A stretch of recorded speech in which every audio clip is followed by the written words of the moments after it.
नमस्कार मित्रांनो, स्वागत आहे तुमचं आताच्या ब्रेकिंग न्यूजमध्ये.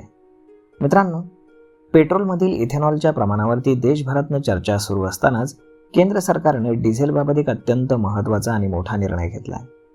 डिझेलमध्ये इथेनॉलचं मिश्रण करण्याची योजना सरकारनं सध्या तरी पूर्णपणे रद्द केलेली आहे. डिझेलमध्ये इथेनॉल मिसळल्यामुळे इंधनाचा फ्लॅश पॉईंट अत्यंत वेगानं खालावत असल्यानं चाचण्यांमधनं हे समोर आल्यामुळे यामुळे सुरक्षेचा मोठा प्रश्न निर्माण झाला आहे. कोणत्याही इंधनाचा फ्लॅश पॉईंट हा त्याच्या सुरक्षेशी अत्यंत महत्त्वाचा निकष मानला जातो.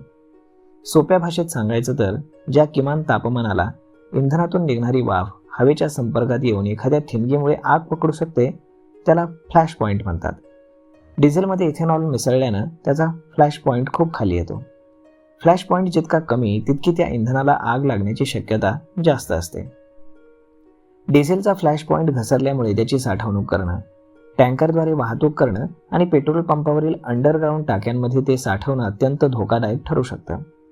त्यामुळे सरकारनं डिझेलमधील इथेनॉल ब्लेंडिंगचा विचार हा सोडून दिला आहे.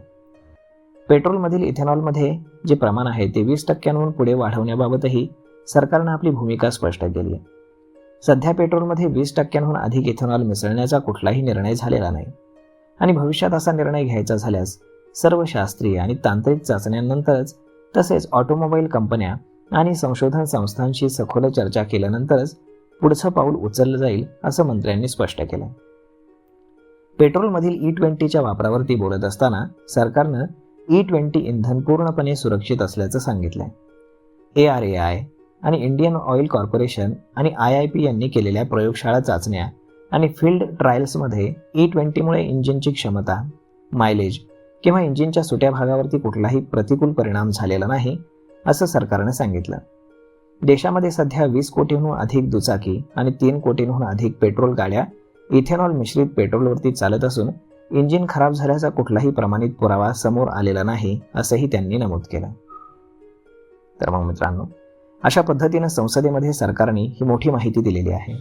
यामध्ये डिझेलवरती कुठलाही इथेनॉल मिश्रित प्लांट चालवला जाणार नाही आहे आणि डिझेलमध्ये इथेनॉल ब्लेंड केलं जाणार नाही आहे.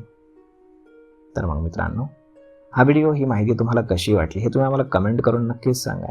आणि जर आवडली असेल तर आपल्या जवळच्या मित्रमंडळींसोबत देखील हा व्हिडिओ तुम्ही शेअर करायला विसरू नका. धन्यवाद.